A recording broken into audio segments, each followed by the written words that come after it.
चलो बातचीत करते हैं हम। आदि काल में प्रवेश करने से पहले एक सवाल से आज अच्छे से परिचय हो लेते हैं। देखो, ये हिंदी साहित्य में प्रथम, यहाँ से अक्सर एक सवाल किसी न किसी प्रकार से घूमता रहता है और एक जैसे सवाल है तो छात्र भी क्या है, भ्रमित हो जाता है। प्रथम हिंदी का पहला कवि कौन है? तो हिंदी का पहला महाकवि कौन है?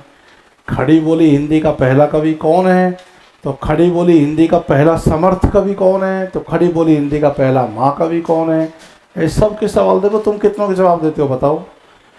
हिंदी का पहला कवि, भाई अलग अलग विचारकों के अनुसार तो अलग अलग है, पर कॉमन रूप से कोई हमसे पूछेंगे कि हिंदी का पहला कवि कौन है, तो आप क्या करके आओगे? सरेपा करके आओगे, है ना? तो सरेपा, अब राम कुमार वर्मा ने तो स्वयंभू का नाम लिया है, गणपति चंद्रगुप्त, शालिभद्र सूरी, ऐसे सबके अलग अलग है। हालांकि सबके अलग अलग याद रखने के अलावा हमको सार्वभौमिक मत भी याद रखना होता है। हिंदी का पहला कवि सरेपा है, और सरेपा विकल्प में न आए तो स्वयंभू है। मान लो सवाल ये आ गया कि निम्नलिखित में से हिंदी का पहला कवि कौन है, और अब आ जाएगा सरेपा, एक में आ जाएगा स्वयंभू, वो एक में आ जाएगा शालिभद्र सूरी, एक में स्वयंभू, एक में आ जाएगा अमीर खुसरो, एक में आ जाएगा अब्दुल रहमान, तब सरेपा तो विकल्प है ही नहीं। तो इसका मतलब वो सेकंड ऑप्शन जो है मजबूत वाला स्वयंभू, उसको पूछ रहे हैं। वैसे सरेपा क्यों माना गया है? क्योंकि सरेपा की जो भाषा है उसमें हिंदी के प्रारंभिक शब्द देखने को मिलते हैं, और वो सरेपा की कितनी चर्चित पंक्ति हैं जिसको सभी उद्धृत करते रहते हैं। जेहि मन पवन न संचरई, रवि शशि नाही पवेश, तेहि घट चित्त विषाम करूं सरह कही ओवेश। मन, पवन, घट, चित्त, ये सब हिंदी के शब्द हैं। इसलिए सरेपा की सरेपा की भाषा हिंदी के बहुत समीप होने के कारण राहुल सांकृत्यायन का मत सार्वभौमिक मत बन चुका है। बड़े विद्वान हैं राहुल सांकृत्यायन, बहुत बड़े विद्वान, विशेषकर आदिकाल के तो खूब विद्वान हैं। आदिकाल को जब आदिकाल का नाम दिया था तो केवल हजारी प्रसाद द्विवेदी का मत ही चला था, वरना हजारी प्रसाद द्विवेदी के मत को छोड़ दिया जाए तो आदिकाल का सर्वाधिक उपयुक्त नामकरण जानते हो क्या है? सिद्ध सामंत काल। और ये सिद्ध सामंत काल आदिकाल का नाम किसने दिया? राहुल सांकृत्यायन ने दिया। तो हिंदी का पहला कवि में आपने सरेपा कह दिया, और मैं ये पूछूं कि हिंदी का पहला महाकवि कौन है, तो आपका जवाब है स्वयंभू। मैंने तो नहीं कहा हिंदी का पहला कवि स्वयंभू है, मैंने तो ये कहा था कि अपभ्रंश का पहला महाकवि स्वयंभू है। स्वयंभू को तो मैंने नहीं कहा। फिर यदि अच्छा, हिंदी का पहला महाकवि यदि स्वयंभू है तो ये चंद्रवरदाई क्या करेगा फिर? इसको क्यों पढ़ते हो कि हिंदी का पहला महाकवि चंद्रवरदाई है, पृथ्वीराज रासो हिंदी का पहला महाकाव्य है, ये तो रामचंद्र शुक्ल ने लिखा है। ये तो बहुत कॉमन सा सवाल है कि हिंदी का पहला महाकवि चंद्रवरदाई, बलिद्य, पृथ्वी भट्ट है। अच्छा, खड़ी बोली हिंदी का पहला कवि कौन है? तो बहुत आसानी से आप जवाब देते साहब अमीर खुसरो है। एक थाल मोती से भरा, सबके सिर पे औंधा धरा, चारों ओर वह थाल फिरे, मोती उसमें एक ना गिरे। भरा, धरा, फिरा, सब खड़ी बोली के ही तो शब्द हैं। खड़ी बोली आकारांत है, ब्रजभाषा उकारांत है, अवधि उकारांत है। कैसे कहोगे ब्रजभाषा में? लियो गयो खायो पियो छोरो सासरो, है? खड़ी बोली में कैसे कहोगे? लिया गया खाया पिया छोरा सासरा, आकारांत। अवधि में कैसे कहोगे? ले बहू दे बहू खाबहू पी बहू, उकारांत। अवधि उकारांत है, अपभ्रंश भी उकारांत है, खड़ी बोली आकारांत है, ब्रजभाषा ओकारांत है। बताओ, खड़ी बोली का पहला कवि कौन है? अमीर खुसरो। लेकिन खड़ी बोली का पहला समर्थ कवि कौन है? श्रीधर पाठक। सीधे आधुनिक काल में आ गए। श्रीधर पाठक द्विवेदी काल के हैं, भारत हिंदू काल में भी नहीं आते, द्विवेदी काल में आते हैं। डॉक्टर नगेंद्र ने कहा है कि खड़ी बोली हिंदी का पहला समर्थ कवि है श्रीधर पाठक। क्यों भाई, अमीर खुसरो क्यों नहीं है पहला समर्थ कवि? क्योंकि अमीर खुसरो ने हिंदी में पहेलियाँ मुकरियाँ ही लिखी हैं, उन्होंने हिंदी का कोई बड़ा उपकार नहीं किया। इतनी रचना धर्मिता नहीं है उसकी जितनी श्रीधर पाठक की है। तो खड़ी बोली के पहले समर्थ कवि श्रीधर पाठक। लेकिन यही सवाल आता है तो 50% विद्यार्थी तो वही करके आ जाएंगे, अमीर खुसरो। जबकि खड़ी बोली के पहले समर्थ कवि में समर्थ शब्द को जोड़ा गया, या कि मान लो समर्थ को हटा भी दें और ये पूछ ले कि आधुनिक काल में खड़ी बोली हिंदी के पहले कवि कौन है, तब भी लोगों के दिमाग में वो आधुनिक काल तो भूल जाएंगे और खड़ी बोली का पहला कवि दिमाग में रह गया और करके आ गया अमीर खुसरो। घर आकर पहुंचा, मालूम चला 10-20 सवालों को उत्तर तो घर आके आते हैं। पूरे यार में वो कैसे करके आ गया? अमीर खुसरो तो आधुनिक काल के है ही नहीं, वो तो आदि काल के हैं। यहाँ पूछा क्या, आधुनिक काल में खड़ी बोली के पहले कवि कौन? श्रीधर पाठक। और श्रीधर पाठक हिंदी के पहले स्वच्छंद कवि भी हैं। हिंदी का पहला स्वच्छंद कवि का, आधुनिक हिंदी का पहला स्वच्छंद कवि कौन है? तो श्रीधर पाठक है। लेकिन खड़ी बोली हिंदी का पहला महाकवि पूछ लिया तो अब हम आ गए हरियोध पर। अयोध्या सिंह उपाध्याय हरियोध, उनका प्रिय प्रवास जो कि 1914 में प्रकाशित हुआ, वह खड़ी बोली हिंदी का पहला महाकाव्य है। अब कई बार सवाल परीक्षा में ये पूछा कि खड़ी बोली शब्द के प्रथम प्रयोक्ता, खड़ी बोली शब्द के प्रथम प्रयोक्ता, प्रथम प्रयोक्ता। अब छात्र इसको नहीं समझ पाता, इसका उत्तर करके आ जाएगा अमीर खुसरो। जबकि अमीर खुसरो ने कहीं भी ऐसा नहीं लिखा कि मैं खड़ी बोली में लिख रहा हूं। यहां तक कि अमीर खुसरो को तो ये पता भी नहीं है कि खड़ी बोली नाम का कोई शब्द भी होता है। ये बात सही है कि उन्होंने अपनी कविता में पहल खड़ी बोली के शब्दों का प्रयोग किया, लेकिन उसको नाम दिया हिंदवी। क्या? हिंदवी। एक बहुत चर्चित पंक्ति है फारसी भाषा में उनकी, चेमन तूतीय हिंदम और राष्ट्रपुरुषी जेमन हिंदुई पुरस्तानाज गोयम। मुझे अपनी हिंदवी पर गर्व है, मैं तूतीय हिंद हूँ, तोता हिंद जैसे बोलते हैं, मैं तूतीय हिंद हूँ। यूपी की परीक्षा कई बार ऊट पटांग सवाल पूछती है। अमीर खुसरो स्वयं को क्या कहते थे? एक में आ गया तोता ए हिंद, एक में आ गया तूतीय हिंद। अब क्या करें, है तो दोनों ही, लेकिन मूल पाठ में तूतीय हिंद आता है, तोता ए हिंद हम उसको बोल देते हैं, तो उत्तर माना तूतीय हिंद। उन्होंने अपनी हिंदी को हिंदवी का नाम दिया है। क्या नाम दिया है? हिंदवी। तो फिर खड़ी बोली, तो खड़ी बोली शब्द का प्रथम प्रयोग करने वाले हैं लल्लू लाल। लल्लू लाल, जिनकी किताब का नाम है प्रेम सागर। लल्लू लाल खड़ी बोली शब्द के प्रथम प्रयोक्ता लल्लू लाल हैं।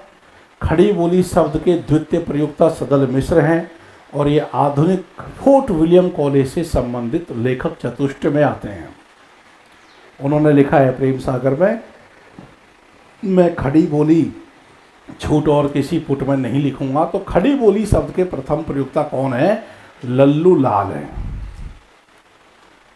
लल्लू लाल की प्रेम सागर 1803 में आती है। इंशाअल्लाह खां के रानी केतकी की कहानी उर्फ उदय भान सिंह चरित भी 1803 में आती है। और सदल मिश्र की नासिकेतोपाख्यान उर्फ चंद्रावती भी 1803 में आती है। यानी 1803 का वो वर्ष है जहाँ से खड़ी बोली गद्य का निर्माण प्रारंभ होता है। 3 रचनाएं मैंने आपको प्रतिनिधि रचनाओं की डेट बताई है। यद्यपि 1800 में फोर्ट विलियम कॉलेज की स्थापना होती है, लेकिन फोर्ट विलियम कॉलेज में आधुनिक गद्य का निर्माण 1803 से शुरू होता है। 99 बार सवाल पूछ लिया होगा 1800 फोर्ट विलियम कॉलेज, परंतु एक बार तो यह भी पूछ लिया आरपीएससी ने इस परीक्षा से पहले कि आधुनिक गद्य का निर्माण कब से प्रारंभ होता है। उसकी सही डेट थी 1803। उसका रीजन पूछने का ये था। बारीकियों से सवाल खूब आते हैं। अब हिंदी का पहला कवि तो हो गया सरेपा, लेकिन पूछ लिया हिंदी का पहला आचार्य कौन है। अब साहब आचार्य तो वो होगा जो कि काव्यांग ग्रंथ लिखेगा, जो कि संस्कृत के लक्षण परंपरा का अनुकरण करते हुए काव्यांग ग्रंथ लिखेगा। काव्यांग ग्रंथ वो लिखेगा जो रीतिबद्ध कवि होगा। और हिंदी में पहले पहल काव्यांग ग्रंथों का प्रणयन करने वाले केशवदास है, इसमें संदेह नहीं। ये कहा है रामचंद्र शुक्ल ने, काव्यांग ग्रंथों का निर्माण करने वाला पहला व्यक्ति है केशवदास। इसलिए हिंदी का पहला आचार्य कौन है? हिंदी का पहला आचार्य केशवदास है। पर केशवदास तो अलंकारवादी आचार्य है। मूलतः आचार्य दो प्रकार के चले हमारे रीतिकाल में, या तो रसवादी या तो अलंकारवादी। अधिकतर आचार्य रसवादी हुए हैं, लेकिन हिंदी का पहला आचार्य केशवदास अलंकारवादी आचार्य है। कौन? अलंकारवादी आचार्य केशवदास। अब दूसरा सवाल ये उठता है कि भाई इनकी पहली जो काव्यांग ग्रंथ रचना है उसका नाम तो रसिक प्रिया है, और रसिक प्रिया में तो रस और नाई का भेद मिलता है, वह तो अलंकार का ग्रंथ नहीं है, तो इनको अलंकारवादी आचार्य क्यों कहते हैं? देखो भाई, रसवादी आचार्य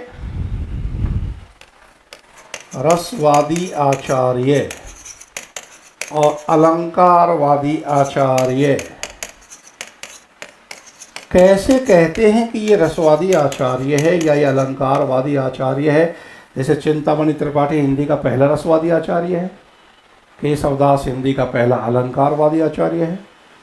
क्या केशवदास इसलिए अलंकारवादी आचार्य है कि इन्होंने केवल अलंकार पर लिखा है? नहीं, इनकी तो पहले काव्यांग ग्रंथ ही 1591 में 91 में आया, जो रस पे आया। इन्होंने तो कवि प्रिया लिखा है अलंकार ग्रंथ, जो बाद में आया 1601 में। इससे मतलब ये हुआ कि अलंकारवादी आचार्य से मतलब ये है जो अलंकार को काव्य का प्राण मानता है। वो लिखता सब पे है। अलंकारवादी आचार्यों ने अलंकार पर भी लिखा है, रस पर भी लिखा है, लेकिन काव्य का प्राण किसको माना? अलंकार को।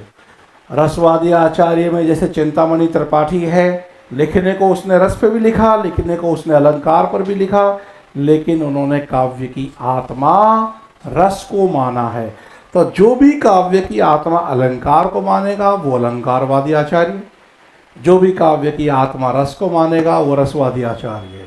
ये आधार है।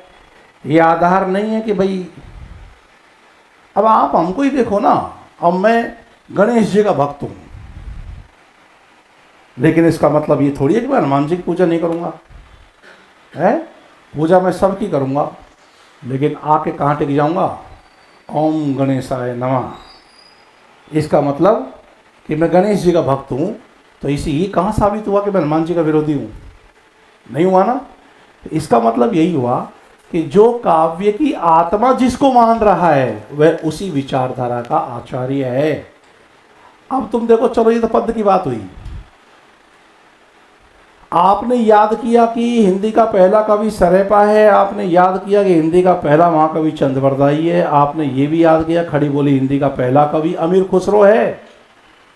लेकिन एक ग्रंथ के रूप में हिंदी की पहली रचना कौन सी मानी जाती है? तब एंट्री करता है आचार्य देवसेन, जैन परंपरा का रचनाकार है।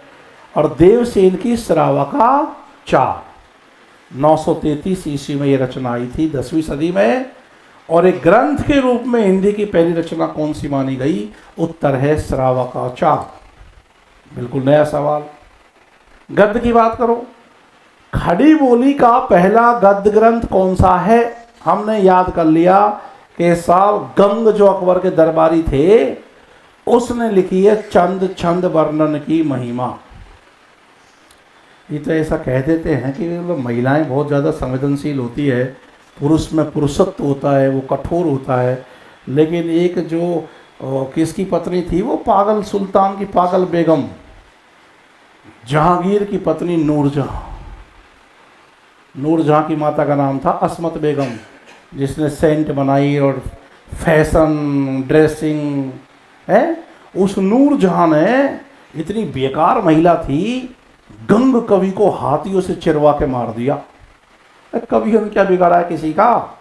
लेकिन बस ठसक है, इसको मारना है तो मार दो। बढ़िया महिला थी वो। अकबर के समय में सबसे ज़्यादा जागीर दी गई थी अब्दुल रहीम खान खाना को, ऐसे कवि थे वो। लेकिन जैसे ही जहांगीर सत्ता में आए तो नूरजहां के कहने पर पूरी रहीम की पूरी संपत्ति को जब्त कर लिया गया। तो रहीम को बड़े अच्छे दिन भी देखने पड़े और बहुत ख़राब दिन भी देखने पड़े। तभी तो नीति के दोहे जैसे रहीम ने दिए कोई और दे नहीं पाया। गंग कवि को मरवा डाला। कई बार पूछा है अकबर के दरबारी कवि कौन थे? गंग कवि। हाथियों से चिरवा के मरवाया। गंग भी अपनी निर्भीकता के लिए प्रसिद्ध रहे हैं। उन्होंने कहा था दरबार छोड़ते समय कि कबऊ न भड़वा रण चढ़े, कबऊ न बाजे बम्ब, सकल सबाई प्रणाम करी, विदा होत कवि गंग। ऐसे गंग है। और गंग की जगह हम होते नूर जहाँ के पाँव पड़ जाते हैं, मैडम जी तेरे बालक बच्चे खिलाएंगे, काहे को मार रही है? तेरे चरणों में पड़े रहेंगे, तेरे घर में झाड़ू पहुंचा करेंगे, जिंदगी से बड़ा उपहार तो कुछ है ही नहीं, इसे क्यों मार रही है?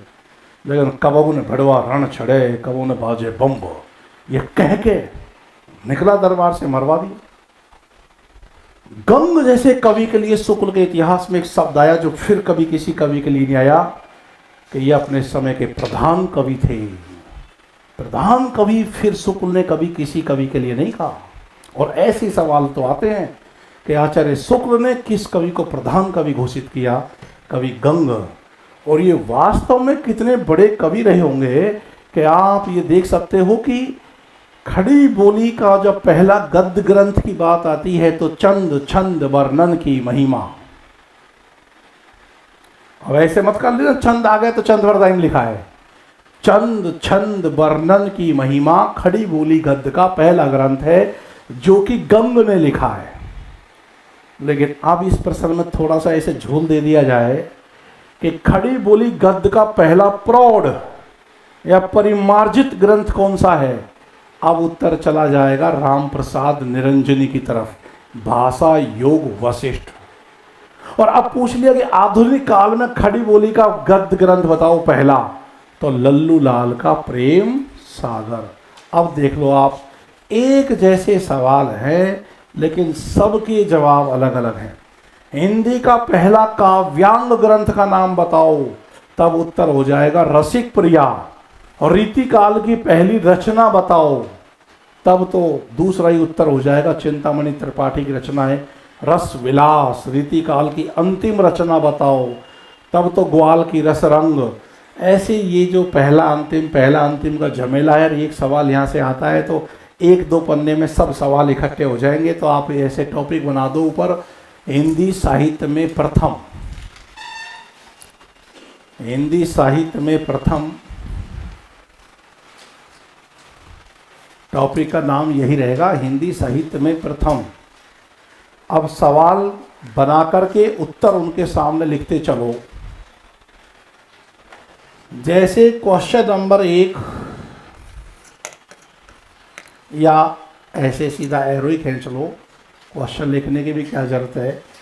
सीधा सीधा सवाल होगा, हिंदी का पहला कवि कौन है? हिंदी का पहला कवि कौन है? हाँ, यदि विचारकों के अनुसार आ जाए कि गणपति चंद्र गुप्त के अनुसार हिंदी का पहला कवि कौन है, तो शालिभद्र सूरी। हजारी प्रसाद द्विवेदी के अनुसार हिंदी का पहला कवि कौन है, तो अब्दुल रहमान। तो ये तो कॉमन से सवाल तुमने उस समय लिख ही लिए थे, ये तो लिख चुके हम। लेकिन बिना किसी विचारक के सीधा सीधा सवाल, तो हिंदी का पहला कवि कौन है, उत्तर दे दो सरहपा। और सरहपा के दो नाम और थे ना, राहुल भद्र भी है और सरोज वज्र भी है।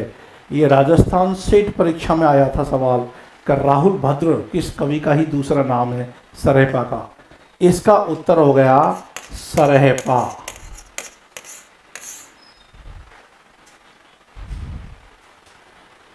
क्योंकि हम सबसे पहले हिंदी साहित्य के इतिहास में क्या अध्ययन करते हैं, सिद्धों का। और सिद्धों में सबसे पहला कौन है? सिद्धों में सबसे प्राचीन सबसे पहला सरहपा है। इसमें भी वो जब पढ़ेंगे तो देख लेंगे, इसमें भी कई पेज हैं। बोले नहीं, वो तिब्बत में जो परंपरा शुरू हुई सिद्धों की पहली, वो लुईपा से शुरू हुई। सिद्धों में और तिब्बत में सिद्धों की जो परंपरा शुरू होती है वो लुईपा से होती है। और संयोग की बात ये देखो, आपकी जो लुईपा है, चाहे राहुल सांकृत्याय ने 84 सिद्ध गिनाए हैं या रामचंद्र शुक्ल ने 84 सिद्ध गिनाए हैं, उसमें सबसे पहला जिस सिद्ध का नाम गिनाया है उसका नाम है लुईपा। और लुईपा का स्थान कहते हैं कि 84 सिद्धों में सबसे ऊंचा स्थान लुईपा का है, वो भी लिखा मिलता है। लेकिन लुईपा का नंबर तो बहुत बाद में आना चाहिए। सबसे पहले सरेपा, सरेपा के शिष्य सबरपा, सबरपा के शिष्य है लुईपा, है ना। उस क्रम में तो सरेपा को छठा स्थान दे रखा है। लेकिन तुम ध्यान रखना, सिद्ध साहित्य का प्रवर्तक आएगा तो सरेपा, और सिद्धों में सबसे प्राचीन कवि कौन है तो भी सरेपा। हिंदी का पहला कवि कौन है तो सरेपा। और हिंदी का पहला महाकवि कौन है तो भाई महाकवि तो वो होगा जो महाकाव्य लिखेगा। हिंदी का पूछा है, अपभ्रंश का पूछता तो हम स्वयंभू कर देते। तो हिंदी का पहला महाकवि कौन है तो चंदवरदाई। चंदवरदाई यानी कि चंदवरदाई है तो पृथ्वीराज रासो, पृथ्वीराज रासो हिंदी का पहला महाकाव्य है। हिंदी का पहला महाकाव्य है पृथ्वीराज रासो, हिंदी का पहला महाकाव्य है चंदवरदाई का। तो हिंदी का पहला महाकवि हो गए चंदवरदाई। हाँ, यदि हमसे कोई पूछे भाई अपभ्रंश का पहला महाकवि कौन है, तब तो स्वयंभू। अपभ्रंश का पहला महाकवि, तब तो उत्तर हो जाएगा इसका स्वयंभू। या कि कोई ऐसे पूछ ले कि हिंदी साहित्य का या हिंदी का पहला सबसे महान कवि, अब तो इसका उत्तर सरेपा ना होकर के क्या हो जाएगा, स्वयंभू।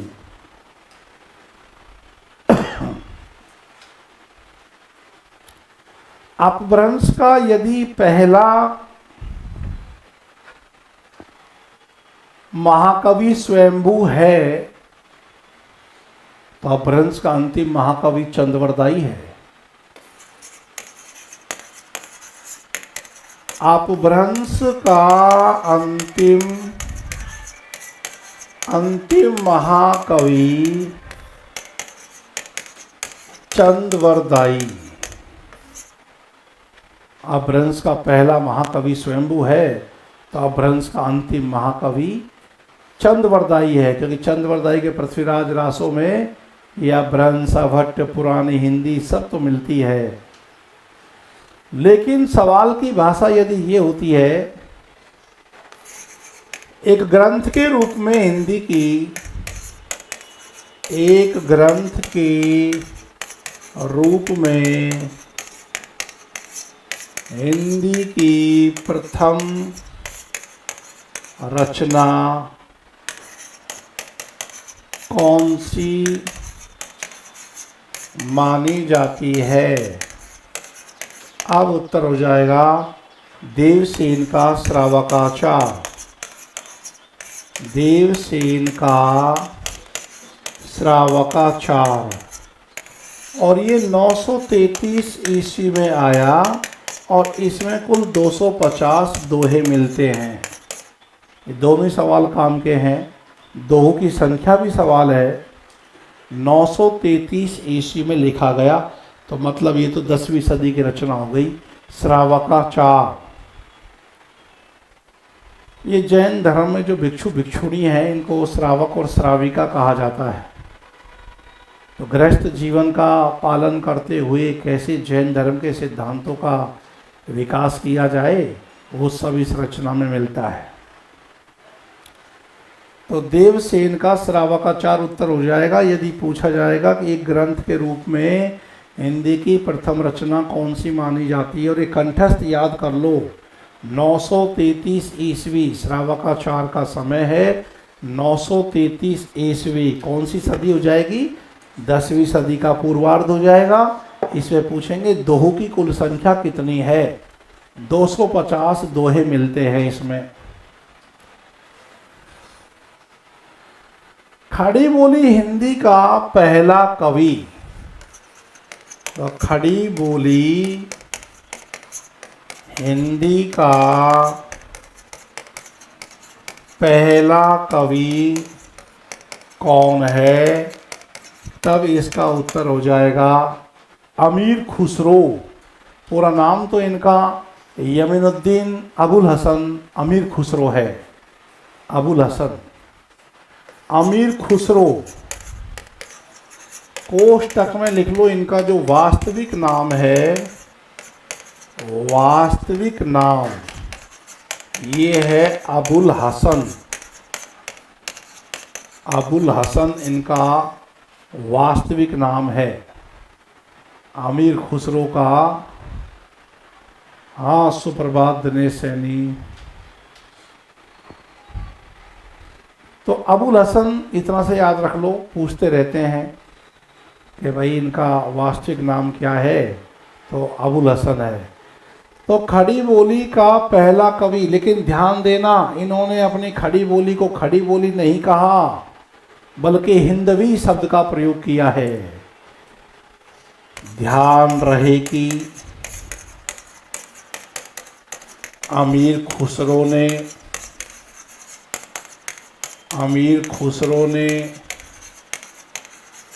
अपनी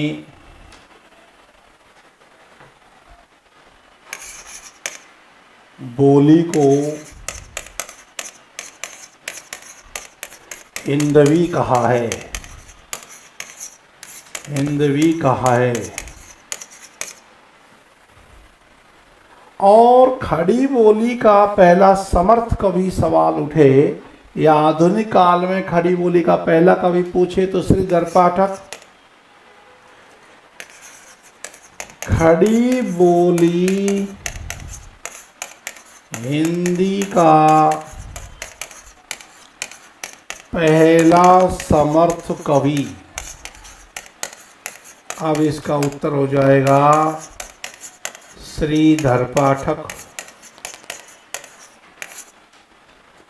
श्रीधर पाठक।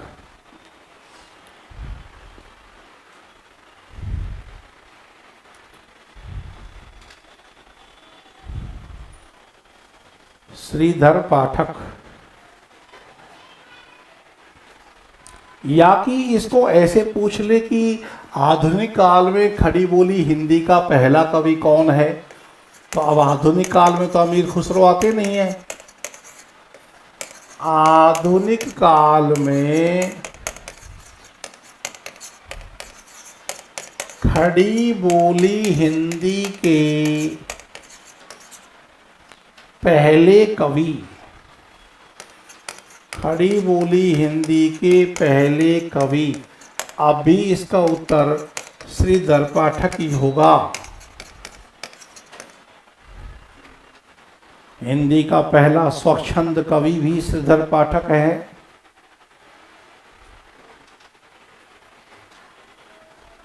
हिंदी का पहला कवि, हिंदी का पहला स्वच्छंद कवि,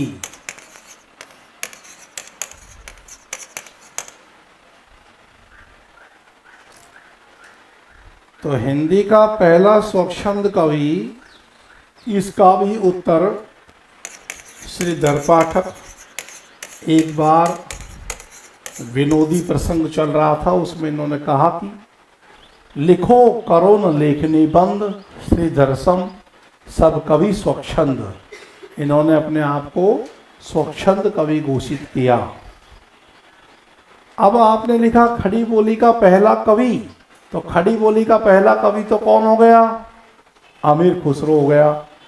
लेकिन खड़ी बोली का पहला महाकवि तो वो हो जाएंगे हरियोध।